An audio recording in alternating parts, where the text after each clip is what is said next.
हम सबको पता है कि डिसेंट प्रॉपर्टी खरीदना कितना मुश्किल काम है। आज हम बात करेंगे कि लिमिटेड फंड्स के साथ अगर आप रियल एस्टेट का एक्सपोजर चाहते हैं तो आपके लिए क्या क्या ऑप्शंस मौजूद हैं। इस वीडियो में मैं आपको 4 ऐसे ऑप्शंस बताऊंगा जिनकी बेसिस के ऊपर कम फंड्स के साथ आप रियल एस्टेट का एक्सपोजर ले सकते हैं। सो ये वीडियो आखिर तक देखें ताकि आपको चारों चीज़ें अच्छी तरह से समझ में आए कि आप किस तरह से रियल एस्टेट का एक्सपोजर बगैर किसी मेजर इन्वेस्टमेंट और रिस्क के ले सकते हैं।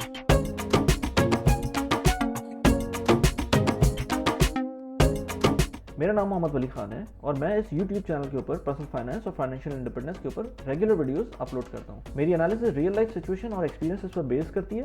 मेरा focus generally south Asian community होती है, but I am mostly focused toward south Asians living in the gulf.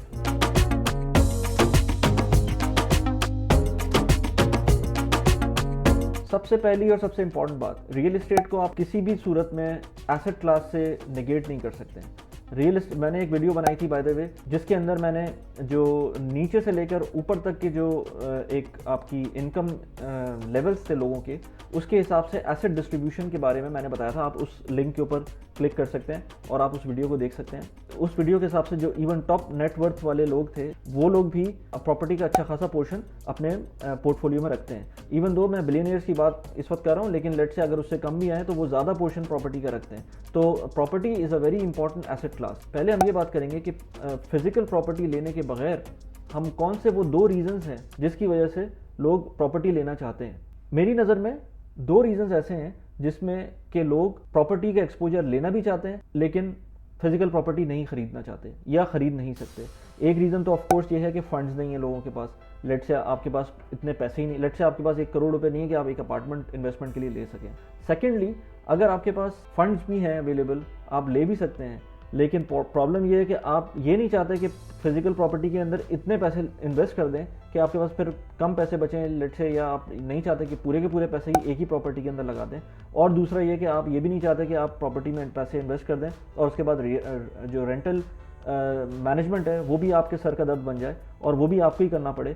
तो उस झंझट से बचने के लिए लोग फिजिकल प्रॉपर्टी के बजाय चाहते हैं कि कोई ऐसी चीज़ बन जाए जिसमें आपको प्रॉपर्टी का एक्सपोजर तो हो लेकिन रिटर्न उसका प्रॉपर्टी के हिसाब से ही हो, लेकिन आपको फिजिकल प्रॉपर्टी का हेडेक ना लेना पड़े। नाउ लेट्स टॉक अबाउट, मैंने जो ऑप्शंस आपको कहे थे कि 4 ऑप्शंस ऐसे हैं जिसके अंदर आप फिजिकल प्रॉपर्टी को ना लिए बगैर रियल एस्टेट के अंदर एक्सपोजर लेंगे और उसकी वजह से आपको रेंटल रिटर्न्स भी मिलेंगे और प्रॉपर्टी एप्रिसिएशन के जो फ़ायदे होंगे वो भी मिलेंगे। अच्छा, तो मैं जो 4 ऑप्शंस आपके साथ आज डिस्कस करूँगा थोड़े से अनऑर्थोडॉक्स हैं।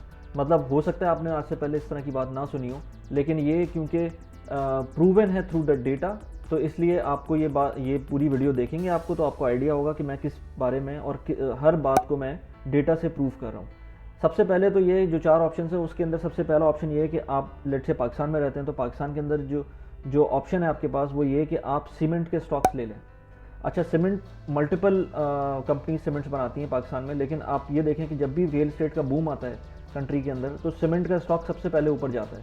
तो अगर फर्ज करें आपके पास real estate, physical real estate का, या लेट से कोई घर है आपके पास, उसकी प्राइस ऊपर नीचे होती है, वो भी रियल एस्टेट के बूम और बस की वजह से होती है।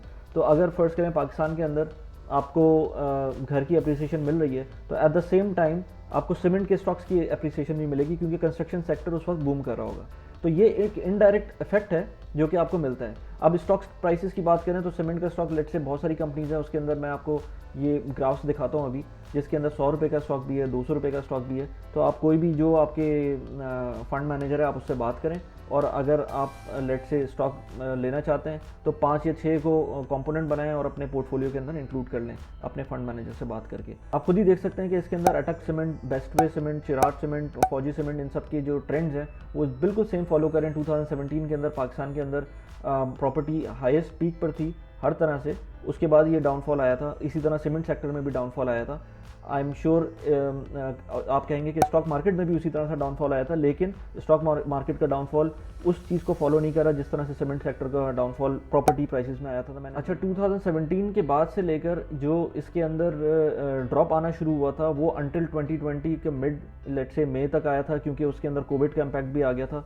तो सारी चीज़ें जब शो हो रही थी 2017 टिल 2020 मिड, उसके अंदर आपको स्टॉक्स की प्राइस नीचे जाती हुई नज़र आई है और उसके बाद वो ऊपर जाती हुई नज़र आई है। तो यही चीज़ रियल एस्टेट प्राइसेस के अंदर भी हुई है कि आपकी जो प्राइसेस हैं वो 2017 से लेकर 2020 तक वो नीचे आई हैं और उसके बाद वो ऊपर गई हैं, इवन ड्यूरिंग द कोविड। और यही चीज़ सीमेंट के साथ भी हुई है। तो सीमेंट का एक फ़ायदा ये है कि आप नॉट ओनली लोकल और दुनिया में और जगहों पे कंस्ट्रक्शन हो रही है और पाकिस्तान से एक्सपोर्ट हो रहा है, तो वो हर कंपनी का स्टॉक उस तरह से ऊपर जा रहा होगा। ये तो हो गई सीमेंट की बात। सेकंड नंबर पे जो मेरे पास ऑप्शन है वो है डेवलपर के स्टॉक्स। अब डेवलपर के स्टॉक्स पाकिस्तान के अंदर तो ये वैलिड नहीं है, क्योंकि पाकिस्तान के अंदर कोई इवन बड़े से बड़ा जो डेवलपर है, लेट्स से बहरिया टाउन, उनके भी स्टॉक्स पे कोई पाकिस्तान स्टॉक एक्सचेंज के ऊपर कोई लिस्टिंग नहीं है। तो पाकिस्तान इस वक्त तक कोई as such major player listed नहीं है स्टॉक मार्केट के अंदर। तो मैं अगर बात करूं दुबई की, तो दुबई के अंदर एमआर प्रॉपर्टीज़, लेट्स से इसकी बात करें तो एमआर प्रॉपर्टीज़ के स्टॉक्स की प्राइसेस भी आप देखेंगे। दुबई के अंदर जो रियल एस्टेट प्राइस का इंडेक्स था या पर स्क्वायर फीट जो प्राइस रही है रेजिडेंशियल यूनिट्स की या कमर्शियल यूनिट्स की, वो एमआर के स्टॉक एग्जैक्टली उसको फॉलो करता है। सो अगर आप बात करें 2005 से लेकर लेट्स से 2007 तक, जो कि अच्छा पीरियड था दुबई के लिए, एक बूम पीरियड था उस टाइम पर, जिस तरह से एमआर का स्टॉक ऊपर गया था और उसके बाद हल्के से नीचे भी आया था जो कंसोलिडेट किया था 2007 के अंदर, लेकिन 2007 से 2008 तक वो काफ़ी अच्छा परफॉर्म करता रहा था। वो बिल्कुल उसी चीज़ को फॉलो कर रहा था जो कि मार्केट की प्राइसेस चल रही थी रियल एस्टेट की। तो अगर आप चाहते थे उस टाइम पर कि आप रियल एस्टेट में एक्सपोजर ले सकें लेकिन आपके पास पैसे नहीं थे, तो बीइंग एक्सपर्ट आपके लिए सबसे ईजी ये था कि आप एमआर का स्टॉक ले लेते। आपको अगर आप 2005 के अंदर या 6 के अंदर 7 के अंदर कोई प्रॉपर्टी लेते जो आज तक आपको नुकसान हुआ है, उतना ही नुकसान आपको एमआर के स्टॉक से भी होता। या लेट से अगर आपने एमआर का स्टॉक 2010 में लिया होता और 2015 में, 16 में, 17 में बेच दिया होता, तो आपको जितना फ़ायदा उसको स्टॉक्स बेचने से आया है, ऑलमोस्ट उतना ही फ़ायदा आपको प्रॉपर्टी बेचने से आता। यहाँ मैं सट्टे की बात नहीं करूँगा, क्योंकि इसमें गैम्बलिंग भी बहुत होती है। आप ऑफलाइन प्रॉपर्टी ख़रीद के आप उसको ज़्यादा पैसों पे बेच देते हैं बहुत जल्दी। I am not going to talk about flipping here. इसमें आप ये भी देखें कि आप दुबई के अंदर लेट से एमआर का स्टॉक आप ख़रीदेंगे तो आपको ये भी फिक्र नहीं होगी कि आपका लेट से आप दुबई में जॉब करते हैं इस वक्त, आप दुबई से एग्जिट भी करते हैं, अगर आपका कोई अपार्टमेंट यहाँ पर investment property as an investment property है, आपको फिर बाहर जाके जो है ना उसको मॉनिटर करना पड़ेगा, उसको रेंटल मैनेजमेंट को देना पड़ेगा। ये सारी चीज़ें होंगी कि आप सब कुछ छोड़ देंगे, आप सिर्फ एमआर के स्टॉक को फोकस करें, just buy MR stock and then forget about it. MR is a big company, वो इतने आराम से डूबने वाली आई होप कि नहीं है, लेकिन ये कि फिर भी आप उसके अंदर डिविडेंड यील्ड्स भी मिलेंगी आपको, और उसके अंदर आपको उसके अप्रिसिएशन, प्राइस अप्रिसिएशन भी मिलेगी as much as a property can give you. So और उसमें सबसे अच्छी बात ये कि लिक्विडेशन बहुत अच्छी है। आप जब चाहेंगे प्रॉपर्टी का स्टॉक, आई मीन एमआर का स्टॉक बेच सकते हैं। प्रॉपर्टी के केस में ऐसा नहीं है, नहीं बिकी तो वो आप अच्छे रेट पे नहीं बिकी तो आप लेट से 1, 2, 3, 4 महीने भी जो है ना आपका नहीं बिकेगी, और बिकने पे आई तो फ़ौरन बिक जाएगी। लेकिन स्टॉक्स ऐसी चीज़ है जो इमीडिएटली यू कैन लिक्विडेट। अच्छा, ये हो गया स्टॉक्स के बारे में जो कि डेवलपर के स्टॉक्स हैं, इसके अंदर कम ऑप्शन है, लेकिन मेरे पास जो ऑप्शन है वो एमआर का ऑप्शन है, और बहुत क्लियर ऑप्शन है कि इसके अंदर आप इजीली रियल एस्टेट का एक्सपोजर ले सकते हैं। एक और ऑप्शन आपके पास रीट्स का एक ऑप्शन है। रीट्स के लिए भी मैंने एक बहुत कॉम्प्रिहेंसिव वीडियो बनाई है, वो आप इस लिंक के ऊपर क्लिक करेंगे तो आपको मिल जाएगी। रीट्स basically real estate investment trust है। इसकी जो इम्प्लीमेंटेशन है पाकिस्तान में भी है, यूएई के अंदर भी है, और ये भी बिल्कुल फॉलो करती है जो प्रॉपर्टी प्राइस इंडेक्स होता है किसी भी कंट्री का। ऑल्दो कोविड के अंदर थोड़ा सा डिफरेंस इसलिए आया था कि पाकिस्तान के अंदर जो रीट, एक वाहिद जो इम्पोर्टेंट मोस्ट फेमस रीट है वो आरिफ हबीब इन्वेस्टमेंट्स का है, जो कि डॉल्मेन मॉल का रीट है। उसके अंदर मॉल और ऑफिस स्पेस हैं, तो वो दोनों चीज़ें बेसिकली कोविड की वजह से हिट हुई थी। उस वजह से 2020 के अंदर उनकी काफ़ी जो यील्ड थी वो इम्पैक्ट आया, और उसके स्टॉक प्राइस पे भी इम्पैक्ट आया। लेकिन अगेन वही बात है कि अगर आपने दुकान ली हुई होती या आपने मॉल के अंदर कोई जगह स्पेस ली हुई होती या ऑफिस स्पेस ली होती, तो वो भी कोविड के हिसाब से उसी तरह इम्पैक्ट होता। इसी तरह यूएई के अंदर आ जाएं तो यूएई के अंदर जो रीट्स हैं वो एमिरेट्स एनबीडी का रीट है, और एमिरेट्स रीट एक अलग रीट है। ये दो रीट्स हैं यहाँ पर जो पब्लिक लिस्टेड है। इनके ऊपर भी जो इम्पैक्ट आया है वो भी एग्जैक्टली वही इम्पैक्ट आया जो दुबई की प्रॉपर्टी मार्केट का इम्पैक्ट है। तो अगेन अगर वो ऊपर गई हैं तो रीट्स की डिविडेंड्स और रीट्स की जो शेयर प्राइस है वो भी ऊपर गए, और अगर ये नीचे आई हैं तो उसी तरह से प्रॉपर्टी प्राइस भी नीचे आए और ये भी नीचे आए, तो इम्पैक्ट वही होता है। तो पॉइंट ये है कि अगर आपको रियल एस्टेट का अगेन एक्सपोजर लेना है तो आपके पास ज़रूरी नहीं है कि आपके पास फिजिकल एक अपार्टमेंट मौजूद हो जिसकी वजह से आपको लेट्स से जिससे आपको रेंटल मिल रहा हो और पूरा आपको एक्सपोजर मिल रहा हो रियल एस्टेट मार्केट का। आप उसको डाइवर्सिफाई भी कर सकते हैं। आप लेट्स से सीमेंट के स्टॉक्स पाकिस्तान में ले लें, एमआर का स्टॉक दुबई में ले लें, रीट्स के स्टॉक्स ले लें आप। तो आपने आपको एक फ्लैट लेने के बजाय आप अपने आप को डाइवर्सिफाई कर दें। अगर एक चीज़ नीचे जाती भी है तो दूसरी चीज़ आपको सहारा दे देगी। अच्छा, रीट्स के अंदर एक और इम्पॉर्टेंट चीज़ ये कि ये आपको रेंटल रिटर्न भी देगा by the way, and property appreciation again देगा। जैसे एमआर के स्टॉक के अंदर था कि एमआर के स्टॉक्स के अंदर जो स्टॉक प्राइसेस थी वो आपको अप्रिसिएशन मिल रही थी और डिविडेंड्स आप समझ लें कि रेंटल यील्ड मिल रही थी। इसी के रीट्स के केस के अंदर भी इस तरह ही है कि जो रीट्स के वैल्यू है, जो नैफ की वैल्यू है, वो आपकी बढ़ रही होगी या कम हो रही होगी। इसी तरह वो बोनस या डिविडेंड्स दे रहे होंगे आपको, जो कि आप समझ लें कि आपको रेंटल रिटर्न आ रहे हैं। रीट्स का फ़ायदा ये है कि मैंने जैसे अपनी वीडियो में बात भी की थी, you can start investing in REIT in Pakistan for as low as 5000 rupees.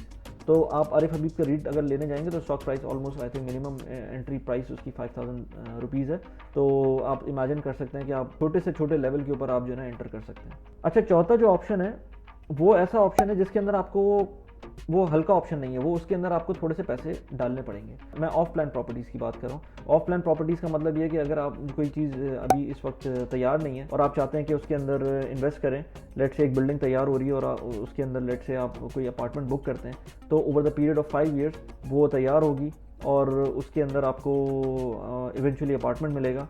तो 5 साल बाद लेट से आपने 1 करोड़ का बुक किया था, वो 5 साल बाद 2 करोड़ 2.5 करोड़ की वैल्यू हो गई उसकी, तो आपको प्राइस अप्रिसिएशन बहुत अच्छी मिल गई उसके अंदर। ये एक ग्रेजुअल इन्वेस्टमेंट है और इस ग्रेजुअल इन्वेस्टमेंट की वजह से आपको एक एसेट आपका एक बन जाएगा। और अब इसमें प्रॉब्लम ये है कि ये बाकी जो 3 मैंने ऑप्शन बताए हैं उसके अंदर आपको बहुत कम कैपिटल के साथ आप एंटर कर सकते हैं, लेकिन इसके लिए आपको डाउन पेमेंट भी अच्छी चाहिए, मंथली इंस्टॉलमेंट भी अच्छी खासी होंगी। लेकिन ये कि ये आपको वन टाइम, इसमें थोड़ा सा रिस्क भी होगा। अब रिस्क तो उन तीनों के अंदर है, लेकिन वो उन तीनों में वही रिस्क है जो एक प्रॉपर्टी के अंदर, फिजिकल प्रॉपर्टी के अंदर हो सकता है। इसके अंदर थोड़ा सा ज़्यादा रिस्क ये होगा कि इसके अंदर पैसे ज़्यादा भी जा रहे होंगे और यू नेवर नो पाकिस्तान जैसे कंट्री के अंदर कि वो ऑफलाइन प्रॉपर्टी कब बनती है। लेट से वो बनना स्टार्ट होती है विद इन 5 ईयर्स का टाइम दिया उन्होंने, 5 ईयर्स में तैयार होती है कि नहीं होती है। लेट से 10 ईयर्स में तैयार होती है, 8 ईयर्स में तैयार होती है, या होती ही नहीं है, आपको मिलते ही नहीं है वो प्रॉपर्टी जो प्रॉमिस की गई है। तो ये थोड़े से प्रॉब्लम है, लेकिन ये एक और ऑप्शन है आपके पास चौथा, जो जिसके अंदर आप बग़ैर फिजिकल प्रॉपर्टी लिए आप प्रॉपर्टी में एक्सपोजर ले सकते हैं। इम्पॉर्टेंट बात यह है कि जो सेकंड टाइप ऑफ पर्सन था जिसको प्रॉपर्टी मैनेजमेंट का हेडेक नहीं लेना था, वो उसके लिए भी अच्छा है ये, क्योंकि आपको ये बाद में जब ये प्रॉपर्टी हैंड ओवर हो जाएगी तो आपको ज़रूरी नहीं कि आप रेंट आउट करें उसको, आप इसको बेच दें। तो जब बेचेंगे तो आपको ऑफ कोर्स आपका कैपिटल अप्रिसिएशन मिल जाएगी इसके अंदर। So that's about it. I tried explaining you regarding the 4 options कि अगर आपके पास पैसे कम हैं या आपके पास कोई और रीज़न है कि आप फिजिकल प्रॉपर्टी नहीं लेना चाहते और उसके बावजूद आप रियल एस्टेट में एक्सपोजर चाहते हैं, तो क्या क्या ऑप्शंस हो सकते हैं। वीडियो अगर आपको पसंद आई हो तो प्लीज़ लाइक कर दें, सब्सक्राइब कर दें चैनल को, and thanks for watching. Bye bye.